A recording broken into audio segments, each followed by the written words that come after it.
Tonight, the Senate cracks down on credit card companies, no more surprise rate hikes and excessive fees, but it won't take effect for 9 months. And during that time, we could face the continuing reign of terror. I'm Katie Couric. Also tonight, children of the recession. What the recession means to me is not being able to afford the things that I really need. And that is taking a psychological toll. You can see it in their eyes. They're thinking about something else. And meet Ida. Scientists say she is the long-sought missing link that ties humans to the rest of the animal kingdom. This is the CBS Evening News with Katie Couric. And good evening, everyone. This is a special broadcast tonight with fewer commercials and more news. And we begin with news that will affect everyone who has a credit card. And there are 800 million of them out there. In response to consumer complaints, the Senate voted overwhelmingly today to crack down on credit card companies. They'd have to allow customers to pay their bills online or by phone for free, give more than a month's notice of any interest rate hike, and they won't be able to increase the rate on an existing balance unless the cardholder was more than 60 days behind on payments.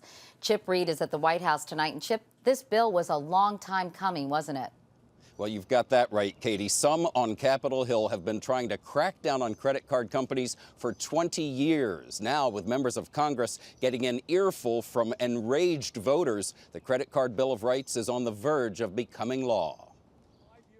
Interest rates of 25, 30, 35, 50% are outrageous. Penalties have been increased. Fees have been added, in many cases without any justification at all. In the end, the vote wasn't even close. The ayes are 90, the nays are 5.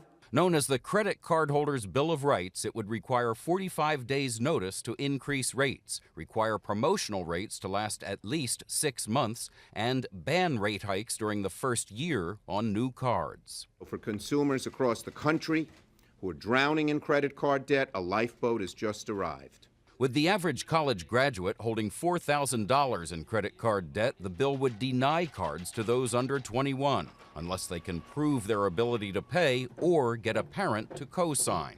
And as President Obama has demanded, no more fine print, no more confusing terms and conditions. The bill requires companies to explain everything in plain English, including how much interest cardholders will owe if they only pay the minimum balance. But credit card companies say the bill goes too far and will force them to cut back on credit at a time when many Americans desperately need it. In a statement, the American Bankers Association warns that the Senate bill will have a dramatic impact on the ability of consumers, students, and small businesses to obtain and use credit cards. But those protests are falling on deaf ears here at the White House and on Capitol Hill. The House is expected to pass the bill as soon as tomorrow, and the president plans to sign it by this weekend. Katie? Chip Reed at the White House tonight. Chip, thank you. But even after he signs it, the law won't fully take effect for 9 months. And Anthony Mason tells us consumer groups are concerned the credit card companies will use that loophole to push through more interest rate hikes and fees. Mr. Bradley, is it 1 month past due? At this credit counseling center in Dallas, Or overextended? calls for help are up 40% over a year ago. What's an average you're doing monthly on that? Many come from borrowers buried in credit card debt. It's amazing how much of the debt is actually fees and interest as opposed to principal. Comedians may joke about the banks. They simply change their rules and interest rates based on what the credit rule monkey spins on his rule randomizing wheel. But they're not laughing on Capitol Hill anymore. Are the credit card companies going to go willingly into this? They will go kicking and screaming into the night on this one. Adam Levin of Credit.com warns that lenders will use the 9 months before the law is enacted to raise interest rates and hike fees. During that time, we could face the continuing reign of terror. Interest and late fees are lenders' primary sources of profits, so to make up for lost revenue, credit card companies may now have to go after the 45% of borrowers who pay their bills on time by reviving annual fees, charging interest immediately on purchases instead of offering grace periods, and eliminating rewards programs. At the same time, lenders are making it tougher to borrow. Nearly 60% of banks say they've tightened credit card lending standards this year. That means less money for borrowers feeling squeezed by the recession. And we still face the fact that Americans are debt-ridden and that Americans have to focus on developing a serious plan personally to reduce their debt, because this is not going to solve that problem. When it comes to credit cards, Americans still owe $945 billion in revolving debt. But that's down from $980 billion just 6 months ago. Tighter lending standards may be one reason. Another, Americans finally may be starting to pay down their credit card bills. Anthony Mason, CBS News, New York. From cards to cars now. We told you about it last night. President Obama made it official today. He outlined new and tougher mileage and emission standards for cars and light trucks. The automakers are on board. Top executives joined the president for the White House announcement. By 2016, new vehicles will be required to average 35.5 miles a gallon and reduce emissions by 30%. Projected savings, nearly 2 billion barrels of oil. At a time of historic crisis in our auto industry, when domestic auto manufacturers are making painful choices and restructuring their businesses to be viable in the future, this rule provides the clear certainty that will allow these companies to plan for a future in which they are building the cars of the 21st century. The new national standards will replace a patchwork of regulations enacted by individual states. Also in Washington, Congress heard a shocking report today about what some teachers are doing to their students. Investigators said they'd uncovered hundreds of cases in which attempts to restrain a student allegedly crossed the line to abuse. Nancy Cordes is on Capitol Hill, and Nancy, officials haven't done a good job keeping track of this. That's right, Katie. In fact, investigators think that the record keeping over the past 2 decades has been so poor that the real number of cases is actually in the thousands.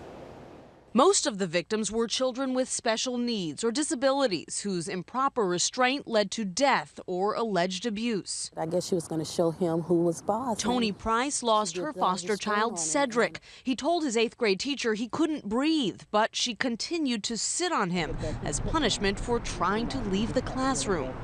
Autopsy report said that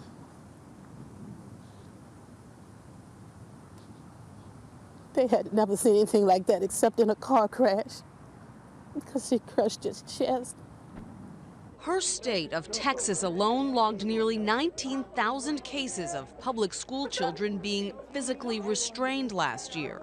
It's appropriate to use restraints and seclusion with children only when the safety of the child is in danger or those around him. And yet federal investigators testified today that some of the abuse cases they uncovered involved preschoolers as young as 3.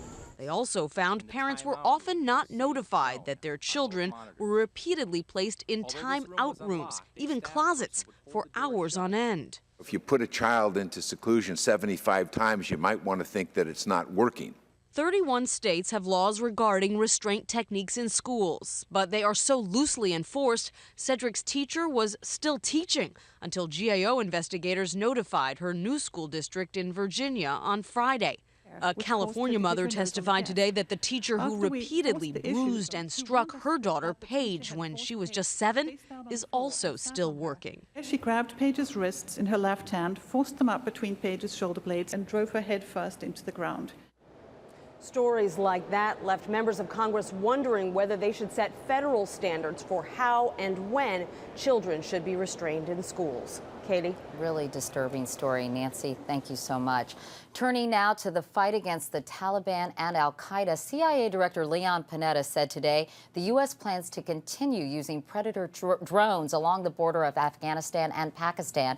He said they're the only way to go after the al-Qaeda leadership because the unmanned planes are precise and limit collateral damage. In the ground war, Pakistan's military continues attacking Taliban forces in the Swat Valley with civilians caught in the middle. Many have fled the violence for makeshift camps. Now, Secretary of State Hillary Clinton is promising U.S. help for those refugees. Here's David Martin. According to the Pentagon, it is the largest operation ever by the Pakistani military, a counteroffensive against Taliban and al-Qaeda fighters in the frontier territories. It's exactly what the U.S. has been calling for, but it has spawned a refugee crisis with as many as 2 million villagers fleeing their homes. Pakistan is asking for help, and the U.S. is eager to oblige.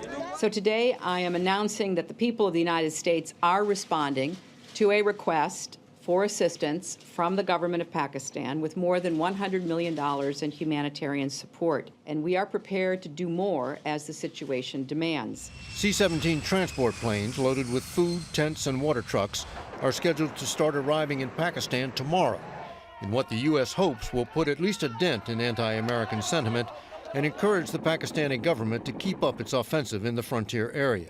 That's why it's important that we step up now and help on the humanitarian front. It's a repeat of the aid effort the Bush administration mounted 4 years ago in Pakistan in the wake of a devastating earthquake.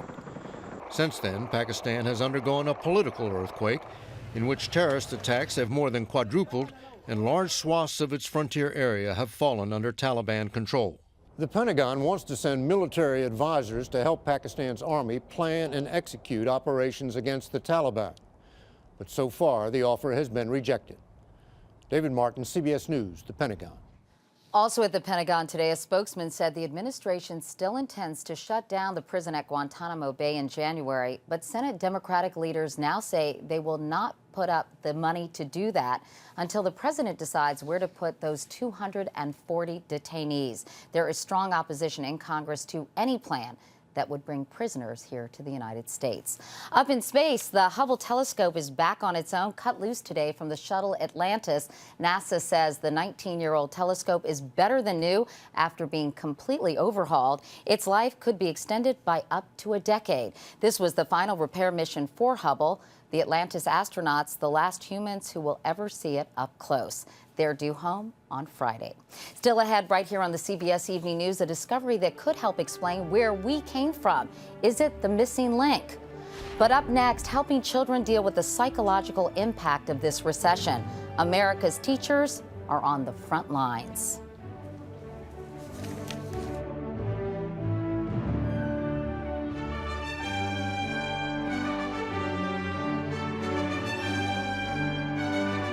This portion of the CBS Evening News is sponsored by the Alzheimer's Association.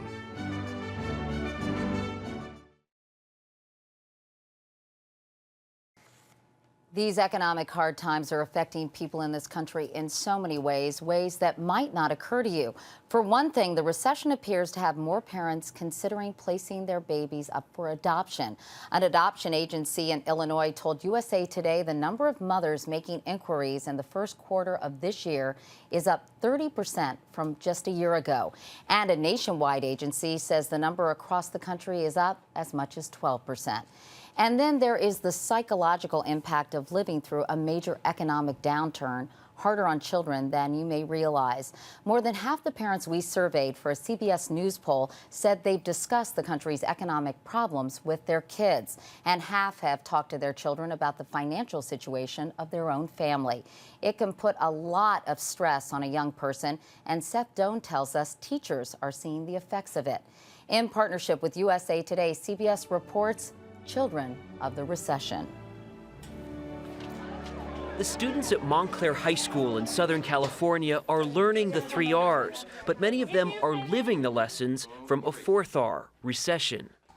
My name is Brenda, and what the recession means to me is stop wanting what I want and start wanting what I need. Hi, my name is Dulce, and what the recession means to me is wearing $10 shoes. More than 80% of the nearly 34 million teenagers nationwide say they're concerned about the economy. Hi, I'm Kristen Beltran, and what the recession means to me is not being able to afford the things that I really need. Kristen's dad, a welder, has a quarter of the work he had this time last year, and their mortgage is 3 months behind. 15-year-old Kristen wishes her parents would let her get a job. Are we going to have enough money for groceries? Are my parents going to be able to pay the bills? These are things you worry about now. Sometimes, yeah. And you didn't before? No. It's like, that's adult stuff. you're going to see it in their eyes. They're thinking about something else, and it has nothing to do with Algebra 2. Guide words. So Their teachers say it has everything to do with what's happening at home. You want me to learn about this when I can't even go out and buy, something to eat? It sounds like there are all of these new problems cropping up among the student population. How does it manifest itself? In tears? Yeah. Really, I mean, I don't know what else to say other than that I have more kids crying in my office. I have more parents meeting with me, sometimes without their kids. They don't want to tell the kids how bad things are? I don't think they want to cause their child more discomfort by having that conversation with them present. So they'll come and they'll tell me, I don't know if you know, but we're moving out of this apartment right now. We were evicted. Hi, my name is Faith Herrera, and what the recession means to me is losing my dream house. Parents often try to shield their kids, so when things fall apart, like a foreclosure, it comes as a shock. It sure did to Faith Herrera. It seemed that our family was going through a great life, and then my dad lost his job. Some psychologists worry that for teens who are still developing their very identity, the financial and social strains of the recession could lead to a lifelong sense of insecurity. It makes me disappointed in myself that I cannot help anybody. Why disappointed in yourself? Because it seems that I keep trying and nothing seems adequate enough. Meaning schools have to provide a lot more than an education. We're a bank. We're counseling services. We're a grocery store. Backpacks, alarm clocks, school supplies, stacks of paper. We give those things out, and it's pretty regular and definitely an increase from last year. Hey, I'm Felicia, and what the recession means to me is my prom dress. Because a teacher pitched in with the money so Felicia could buy that dress. While she has a job and loving sisters, there's not much else. Two of your sisters sleep here. Here, yeah, and I get the lovely space. You sleep on the floor? Yeah, I sleep on the floor. Felicia Jefferson draws strength from her sisters. Hey, I'm Austin, and what the recession means to me is waiting for that next paycheck to buy new guitar strings. Austin Seal at Los Osos, a nearby school, gets his strength from his parents. This can tear apart families, or it can bring families together, and luckily for me, it's brought my family closer together. Austin says his mom lost her job in the mortgage industry, and his dad's hours were cut, but his parents were upfront about their financial troubles. My parents keep it more open than I think some families do. And experts say that's a good idea because kids know what's going on anyway.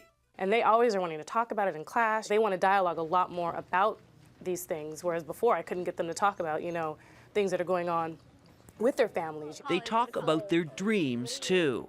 Attend college. College. I would love to go to college, yeah. All part of a generation determined to rise above this recession. Seth Doan, CBS News, Ontario, California. For more about helping kids deal with the stress of the economic hard times, you can go to cbsnews.com and click on Children of the Recession. Tomorrow morning on The Early Show, how to talk to your kids about the economy. And then here on the CBS Evening News, a rise in child abuse, another troubling side effect of this recession. Meanwhile, coming up next, electronic medical records. They can save lives, but the cost is still a serious problem. This portion of the CBS Evening News is sponsored by the Alzheimer's Association. The latest now on the worldwide flu outbreak. Developing a vaccine to fight the H1N1 virus is proving much tougher than expected. The World Health Organization said today production won't begin until mid-July at the earliest. Confirmed cases now total nearly 10,000 in 40 countries. And 80 deaths have been confirmed, including 72 in Mexico and 6 here in the U.S. In other health news, medical mistakes. According to one estimate, they kill more than 100,000 Americans every year and create $51 billion in healthcare costs. Experts say one way to reduce mistakes is to make all medical records available by computer. But that has a high cost, too, and not all doctors are ready to pay it. More on that story from Wyatt Andrews.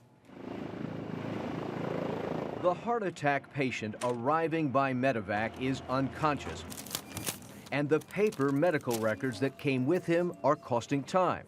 Emergency physician Doug Smith has to search for the patient's most recent EKG. They had 6 EKGs. And that was time. Time and confusion, and that's where errors can occur. Dr. Smith is a big believer in electronic health records. His hospital, part of Virginia's Innova chain, has a fully electronic ER network. Emergency crews wear laptops like backpacks. Every patient is barcoded. The heart attack patient has seen his last paper record. Everything about this patient will be recorded electronically. All of his tests, all of his medications, all of the EKGs tracking the progress of his heart. Does this help reduce error? I believe it does. When you're in a paper environment, it's a much easier process to overlook something, to overlook the medication allergy, to overlook a lab result that you didn't see. President Obama put $20 billion in the stimulus for computerized records, saying they'd save money and lives and get done in 5 years. Within 5 years, all of America's medical records are computerized. There is plenty of evidence electronic records save lives. I think they saved my life. Phyllis Hendrickson got an urgent call one night to go to the emergency room. A computer had flagged her lab test for high potassium. Dr. Christine Habib, who was at home and on call, accessed the records. Kidney disease, diabetes. And knew instantly that Phyllis, as a kidney patient, could die from potassium levels that high. If we would have just been relying on a paper chart, I would not have had that information at my fingertips. But the savings from electronic records are much harder to prove. In Dr. Habib's office, the system cost $500,000. You're right, you do have two things going on. For Dr. Sarita Gopal, whose practice has just 3 doctors, the price would exceed $100,000. Just too expensive? I'm not doing it, unless I get a benefit from it, right? Is it going to make me move any faster? No. Is it going to make my patient care any better? I don't see that. High costs are the biggest obstacle facing the electronic future. To doctors at Innova, which spent $200 million over 10 years, it's clear the president will need a lot more than $20 billion and a lot longer than 5 years. Wyatt Andrews, CBS News, Fairfax, Virginia.